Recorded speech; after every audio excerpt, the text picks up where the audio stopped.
أعوذ بالله من الشيطان الرجيم بسم الله الرحمن الرحيم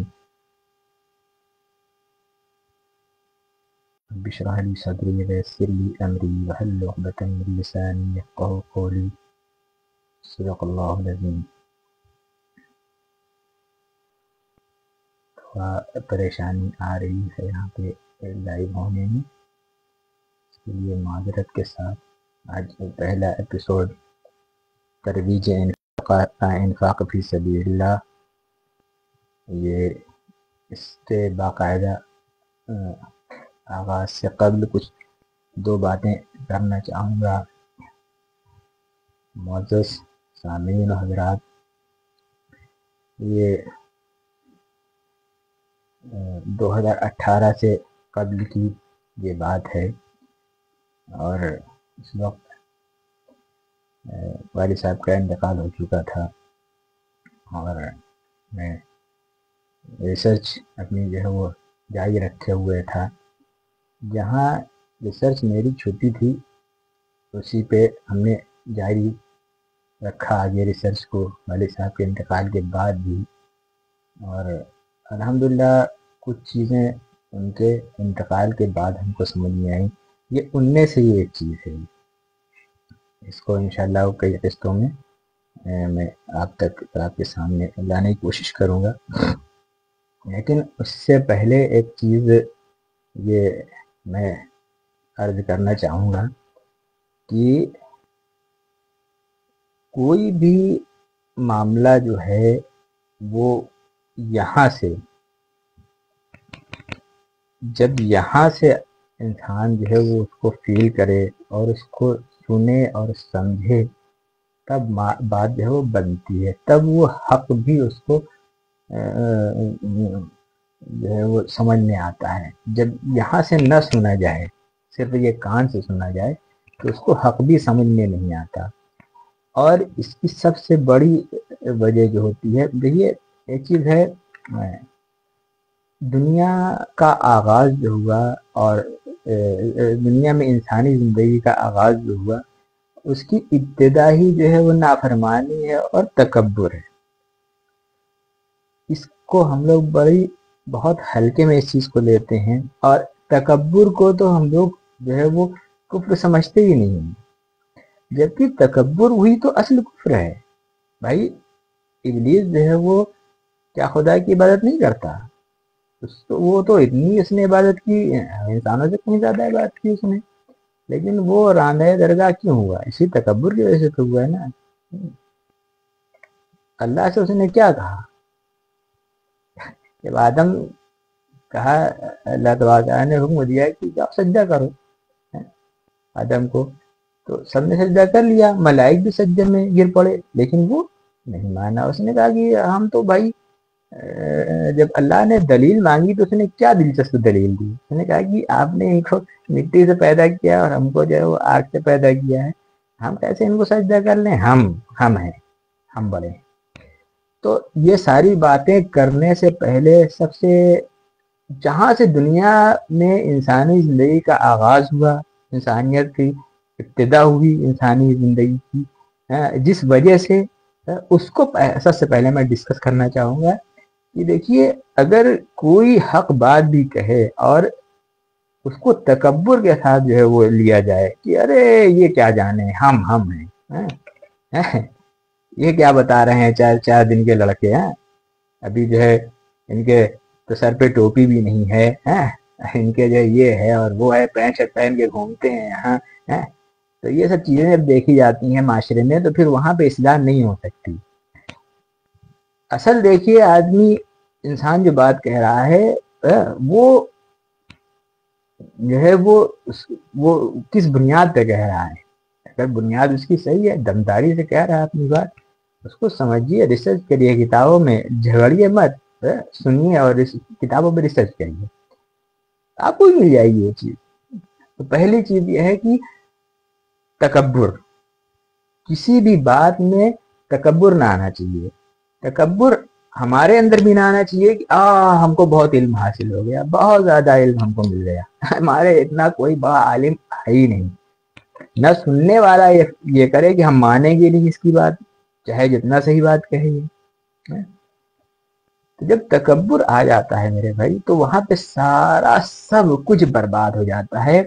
اور قرآن کی جو یہ ایک آیت ہے یہ اس کی صحیح تفسیر ہم کو یہی لگی. اس کی صحیح تفسیر اس کی یہی ہے بھائی. اب جو مفسرین حضرات ہیں وہ چاہے جو تفسیر کرتے ہوں لیکن ہم کو تو یہ لگی. ایک آیت ہے قرآن میں اللہ تبارک تعالیٰ نے ایمان والوں کو ایمان لانے کے لیے کہا ہے یا ایھا الذین آمنوا آمنوا. اے ایمان والو ایمان لے آؤ. کیوں کہا ایمان والوں سے؟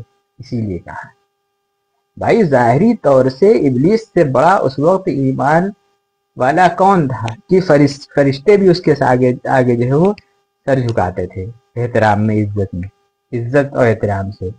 پھر اس کا حشر کیا ہوا سب جانتے ہیں، تکبر کی وجہ سے. تو ہم تو یہ سمجھتے ہیں کہ انسان کے اندر جب ہم آ جائے، جس دن کی ہم بہت کچھ ہیں، ہم سب کچھ ہیں، آئی ایم ایوری تھنگ، تو یہ جس دن آ گئی یہ چیز تو وہاں سے پھر انسان کے اندر جو ہے وہ ابلیسیت آ جاتی ہے، اس کے اندر نافرمانی آ جاتی ہے، اس کے اندر اس کے دل میں کفر جو ہے وہ گھر کر جاتا ہے. اس دن اصل اسلام ایمان قبول کرنے کی ضرورت ہوتی ہے انسان کو. اصلی ایمان جو ہے وہ اسی دن اگر اس دن قبول کر لیا اس نے، اس دن کلمہ پڑھے ہو. ہم تو کلمہ پیدائشی پڑھے ہوئے ہیں، ہے نا، پیدائشی پیدا ہوا ہے تو ہم کو احساس نہیں ہے. لیکن جس دن ہم جس کے دل میں تکبر ہے، یہ چیز ہے ہم جس کے اندر ہے، ہم تو آپ سے گزارش یہ کریں گے کہ برائے مہربانی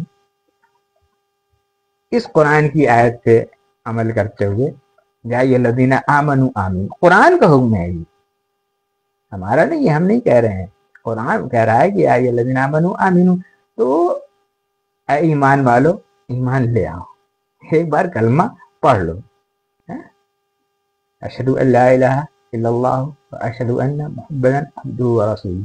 لا الہ الا اللہ محمد رسول اللہ، ہم نے الٹا پڑھ دیا، ہم لوگ سیدھا پڑھ دیجیے. تو یہ جو ہے پڑھ لیجیے آپ.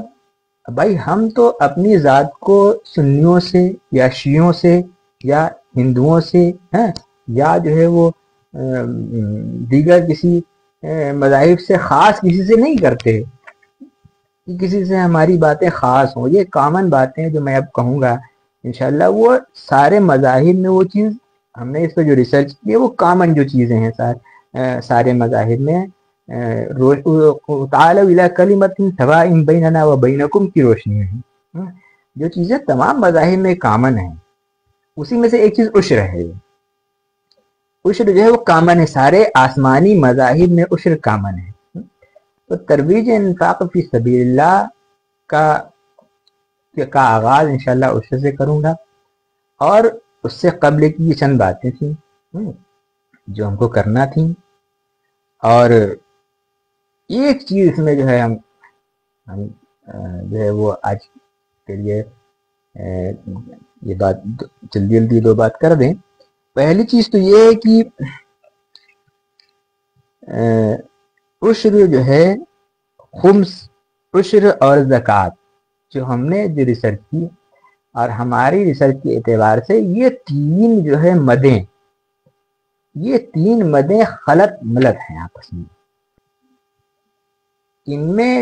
ان کے جو ہم نے احادیث میں جتنا ان کے بارے میں ریسرچ کیا اور پڑھا ہے، ہم کو یہ لگا کہ ان میں کہیں نہ کہیں کچھ نہ کچھ جو ہے وہ خلط ملط ہو رہا ہے. اچھا یہ ہمارا اپنا گمان تھا، یہ ہمارا اپنا خیال تھا کیونکہ ہم نے فقہ نہیں پڑھا ہوا. آپ کو بالکل صاف بات بتا دیں آپ لوگوں کو، میں نے فقہ بالکل نہیں پڑھا ہوا. فقہ ہم آپ لوگوں سے سیکھتے ہیں جو علماء حضرات ہمارے قریب ہیں. ہم علماء کو بھی دو کیٹیگری میں بانٹتے ہیں. ایک کو مولوی کہتے ہیں، ان کو تو ہم منہ ہی نہیں لگاتے اب، اس لیے کہ ان کو جو ہے وہ جاموسی کہا جائے زیادہ بہتر ہے. کسی نے ذکر کیا تھا جاموس کا ایسے لوگوں کے لیے، تو جو ہے ہم تو ایسے ہی لوگ ان سے کوئی مطلب نہیں. ہاں جو علماء حضرات ہیں ان سے ہم کو تعاون بھی ملتا ہے الحمدللہ، وہ ہم سے جڑ کے بھی رہتے ہیں اور ان سے ہم سیکھتے ہیں، آج بھی سیکھتے ہیں. تو اس کے مطابق جو ہے ہم نے اس میں بہت تلاشنے کی کوشش کی لیکن کہیں سے کچھ صحیح چیز مل نہیں رہے، صحیح چیز کہیں سے مل نہیں رہی تھی اس بارے میں، اور ہم کو کنفیوژن جو ہے وہ ہو رہا تھا، کنفیوژن ہم کو پیدا ہوتا تھا کہ یہ یہاں پہ کچھ معاملہ جو ہے وہ جھول ہے اس میں۔ والد صاحب رحمۃ اللہ علیہ بڑی آسانی سے بتا دیا کرتے تھے، اب وہ رہے نہیں تو معاملہ ہم کو بڑی پریشانی ہوتی تھی۔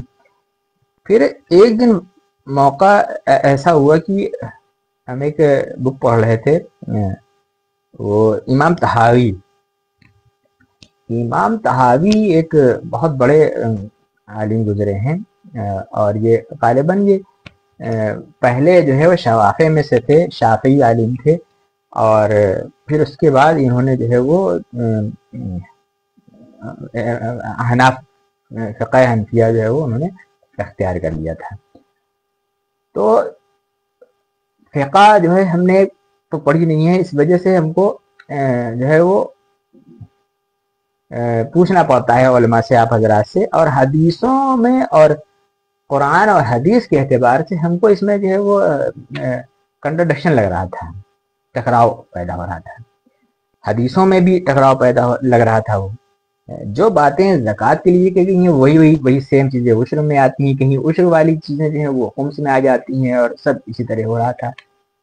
تو پھر ہم نے جو ہے اس پہ ریسرچ جاری رکھی اپنی، اور امام طحاوی کی کچھ تحریروں سے ہم کو، طحاوی شریف پڑھ رہے تھے تو اس میں ہم کو کئی ایسی تحریریں ملی جن سے یہ چیز بالکل واضح ہو گئی، ایک مطلب ایک جیسے کوئی ڈھکن کھول دے اچانک، اور دروازہ کھول دے وہ اندر، یہ سارا یہاں پہ خزانہ ہے چھپا ہوا۔ تو اسی طرح ہمارا امام طحاوی کی تحریروں سے وہ ہمارا جو ہے وہ ڈھکن کھل گیا، دروازہ کھل گیا وہ، اور ہم نے ان چیزوں کو سمجھنا شروع کر دیا۔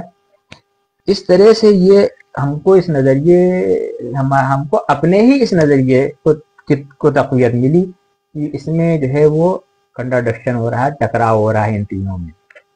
ایک چیز تو یہ ہے، اس پہ انشاءاللہ آگے چل کے بات کریں گے۔ اچھا، ایک چیز جو ہے وہ یاد رکھیے گا، ساری باتیں سننے سے پہلے، ہر باتیں جو ہے وہ ہماری سننے سے پہلے، نہیں تو جو ہے وہ فتوے لگ جائیں ہمارے اوپر بھی، ویسے ہم فتوے تو وہ ڈرتے نہیں ہیں، اب اتنے لگ چکے ہیں کہ اب نہیں ڈرتے ہم جتنا لگنا تھا وہ علاقائی استر پہ لگ چکے ہیں، تو ہم کو اب ڈر ور نہیں ہے، خوف نہیں ہے۔ ارے اور بڑے استر پہ لگیں گے، وہی لگیں گے، اس سے زیادہ کیا لگ سکتا ہے؟ جتنا ہمارے اوپر لگ چکا ہے اس سے زیادہ نہیں لگ سکتا وہ، تو اس لیے ہم کو خوف نہیں ہے کسی کا، خوف صرف خدا کا ہونا چاہیے بس۔ جس کو خدا کا خوف ہوتا ہے نا، پھر وہ اس کو حق بات کہنے میں وہ نہیں ڈرتا، وہ چاہے سب چھوڑ کے اس کا ساتھ چلے جائیں، پھر بھی وہ نہیں ڈرتا۔ اور ہم تو بھائی کہنے والے نہیں ہیں کہ ہم حسینی ہیں، ہم تو عملی حسینی ہیں۔ ہمارے والد صاحب رحمۃ اللہ علیہ عملی حسینی تھے، ہمارے والد صاحب اور ہم لوگ عملی حسینی ہیں۔ والد صاحب رحمۃ اللہ علیہ جو ہے، ہمارے والد صاحب کے ایک دوست بتایا کرتے تھے کہ ڈاکٹر صاحب آئے اور انہوں نے جو ہے بہت سی باتیں ہم سے کہی ہیں کہ ہم سوچتے ہیں کہ کوئی کتاب ہم بھی لکھتے ہیں، ایسے ایسے مسائل ہیں، لوگ صحیح نہیں کر پاتے، وہ شاید اس کو پڑھ کے نفع حاصل کریں اور بہت سی اصلاحات ہوں۔ تو انہوں نے کہا کہ یہاں لوگ کتابیں لکھنے کو اب جو مشورہ دیتے ہیں، میں ان سے کہنا چاہتا ہوں وہ اس چیز کو بہت اچھی طرح سمجھ لیں۔ اب دنیا اس اسٹیج پہ آ گئی ہے جہاں کتاب لکھنے کی ضرورت نہیں ہے، کتاب لکھنے کوئی فائدہ نہیں دینے والا، آپ عملی جو ہے وہ اسوہ نبی اختیار کر کے دکھائیے، رسول اللہ کا اسوہ اختیار کر کے دکھائیے، رسول اللہ کا اسوہ اختیار کریے، انبیاء کا اسوہ اختیار کیجیے، انبیاء کا کیجیے، چھوڑیے سب کو۔ ہم اس معنی میں نہیں کہہ رہے ہیں کہ چھوڑیے، سیدھا آپ آئیے انبیاء کے اسوہ کو، آپ میں سے کوئی، ہم تو محمد رسول اللہ کے ماننے والے ہیں نا، ہمارے لیے تو سارے انبیاء ہیں ہمارے لیے۔ کوئی آدم کا اسوہ اختیار کریے، کوئی نوح کا اختیار کیجیے، کوئی موسیٰ کا اختیار کیجیے، کوئی عیسیٰ علیہ السلام کا نہ اختیار کیجیے گا، اس لیے کہ ان کو آنا ہے۔ باقی جو انبیاء دنیا میں نہیں ہیں، پیدا کر چکے ہیں، آپ سب کا اسوہ اختیار کیجیے، کیوں نہیں کرتے؟ کرنا پڑے گا آپ کو، کریے۔ جب تک یہ نہیں کریں گے تب تک کوئی اصلاح کی امید نہیں ہے۔ اس لیے کہ صحابہ کے نام پہ بھی جھگڑا، نقوش اسلاف، ہم نے ایک شعر کہا ہے اسوہ نبی، اطوار صحابہ و نقوش اسلاف. ہم تو مسلم ہیں، فقط اتنا ہے دستور ہمارا. تو وہ دستور ہمارا جو ہے وہ تو ہے ہی ہے یہ، لیکن وہ ٹکرائے گا یہاں پہ.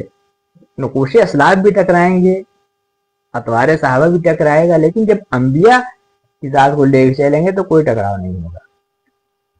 تو انہوں نے کہا کہ آپ عملی تصویر پیش کریے ڈاکٹر صاحب آپ عملی تصویر پیش کریے، یہ اس سے کام نہیں چلنے والا. بہت کتابیں لکھی جا چکی، کوئی فائدہ نہیں ہو رہا، کوئی نفع نہیں ہو رہا امت کا. جب یہ بات آئی تو اس کے بعد علی صاحب رحمۃ اللہ علیہ نے جو ہے وہ کوششیں کی، اور یہ جو چھوٹا سا ادارہ ہمارا ہے تعلیم الاسلام، یہ اس کا قیام ہوا. اس کے بارے میں لگ بھگ علماء پرتاپ گڑھ میں سارے لوگ اس کے بارے میں بہت اچھی طرح سے جانتے ہیں. پرانے لوگ جانتے ہوں گے، اب تو بہت سے لوگ گزر گئے، نئے لوگوں کو بتایا ہوگا، انہوں نے تو جانتے ہوں گے. اس لیے کہ ایک پروگرام میں شامل تھا، ایک عالم صاحب آئے تھے پرتاپ گڑھ سے. میں گیٹ پہ، میں تو چپراسی ہوں نا، تو میں گیٹ پہ وہاں رہتا تھا اور وہاں پہ آنے جانے والوں کا استقبال کرتا تھا. باقی جو لوگ جو ہیں سب مالک لوگ جو ہیں وہ تو اپنا اندر بڑھیا رہتے تھے. تو وہ جو دیکھیے جو جاننے والا آدمی ہوتا ہے نا، وہ اصل کو پہچان لیتا ہے. آپ نہ پہچانوانے دیجئے، لیکن وہ اصل کو پہچان لے گا. تو ایک عالم صاحب تھے، وہ آئے جلدی سے ہم سے، کیا آپ ڈاکٹر صاحب کے لڑکے ہیں؟ ہم نے کہا ہاں. ڈبل ایجنٹ آدمی جان جاتا. جلدی سے انہوں نے لپٹا لیا اور انہوں نے ایک لفظ کہا کہ ہم لوگ جو ہے ہماری پورے پرتاپ، یہ سمجھتے ہیں کہ پرتاپ علماء آپ کو نہیں دیکھ رہے ہیں، سارے علماء کی نظر آپ لوگوں کے اوپر ہے، سارے علماء آپ کو واچ کرتے ہیں. اس لیے کہ ہم نے آپ کے والد صاحب کو دیکھا ہے اور ان کے خیالات کو جانتے ہیں. یہ چیز ہے. تو بھائی جو والد صاحب کے خیالات کو سب جانتا ہے، اس کو آپ جیسے ندوے کی ساری، جو ندوہ جو ہے وہ سلمان حسینی صاحب کے ساتھ چلا گیا وہ کٹولی. بعض لوگ یہاں طنز مارنے لگے کہ سلمان صاحب کو نکال دیا گیا کٹولی جائیں. ہم نے کہا سلمان صاحب کو تھوڑی نہیں نکالا تم نے ندوے کو نکال دیا ہے. ہم تو اسی جگہ جواب دیتے ہیں بھائی تم نے پورے ندوے کو نکال دیا اور ندوہ چلا گیا. اب ہم لوگوں کا ندوہ جب خیال آتا ہے تو کٹولی سلمان صاحب خیال آتا ہے دماغ میں. ندوہ ندوے کی بلڈنگ ہم لوگ دماغ میں نہیں آتی ہے. اب تو تصویر جو آتی ہے وہ سلمان حسینی صاحب کی آتی ہے. اللہ تعالیٰ ان کو صحت دے، تندرستی دے، اور ان کو جو ہے وہ ابھی مزید ان کا جو کام ہے اللہ تعالیٰ ان کے ذریعے پوری کرائے. ہم کو یہ دعا کرتے ہیں ان کے لیے، اور اللہ تعالیٰ نے بڑا کام دیا ہے ہم سے، اور بھی لے بھی ابھی بہت سا کام باقی ہے. اچھا خیر، تو ہم کو جو ہے وہاں چھوٹا سا ہمارا ادارہ ہے، ہم کو وہاں سے ہٹا کے تم نے جو ہے تعلیم اسلام کو ہٹا دیا ہے. ہٹایا رہو، کب تک ہٹایا رہو گے؟ ہم تو مانیجی پور میں ہے نا، ہم جہاں رہیں گے وہاں اپنا کام کرتے رہیں گے. خیر یہ تو جذباتی باتیں ہو گئی. کہنے کا مطلب یہ کہ حضرت عمر، اس بات کو خیال میں رکھیے کہ حضرت عمر رضی اللہ تعالیٰ عنہ جب عمالوں کو بھیجتے تھے، عمال منتخب کیے جاتے تھے کلیکشن کے لیے، تو حضرت عمر رضی اللہ تعالیٰ عنہ جب ان کو بھیجتے تھے کہیں، تو اس میں ایک نصیحت وہ کرتے تھے کہ دیکھو جانا تم لوگ جانا، لیکن زور زبردستی مت کرنا. کلیکشن کرنے جانا، عشر ہو چاہے زکوٰۃ ہو چاہے وہ خمس ہو، عشر ہو، زکوٰۃ ہو، وہ کسی بھی طرح کا جو ہے وہ مال ہو، اس میں جو ہے زور زبردستی مت کرنا. مثال طور پہ سپاہی خمس اکٹھا کرتے تھے، تو یہ زور زبردستی نہ کرنا کہ سارے سب کا ہے جیب چیک کرتے رہو کون کون لے کے آیا. جو لاگے جو جمع کرے ایمانداری سے وہ وہی لے لینا. اسی طرح کاشتکاروں کو حکم دے کے بھیجتے تھے کہ کاشتکاروں سے بھی ایسے ہی کرنا، زور زبردستی مت کرنا. اور سب سے زیادہ دور خلافت میں لگان جو ہے وہ حضرت عمر کے دور میں اکٹھا ہوتا تھا. ٹیکس سب سے زیادہ ٹیکس جمع ہونے والا حضرت عمر کے دور میں. حضرت ابو بکر، حضرت عمر، حضرت عثمان کے دور میں جو ہے اسی میں تو زیادتیاں شروع ہو گئی. من مارا ٹیکس وصول کیا جانے لگا، اونٹنی کو زبردستی دوہا جانے لگا. ویسے تو معاملات خراب ہوئے، اصل تو مال کا جھگڑا ہے نا. بس سیدھی سی بات پہ آؤ نا. یہ وہ خرافاتیں کیوں کرتے ہیں سب لوگ؟ بھائی سیدھے سے مال کا جھگڑا تھا، وہاں مال سے جھگڑا شروع ہوا ہے. جب مال کی تقسیم میں جو ہے وہ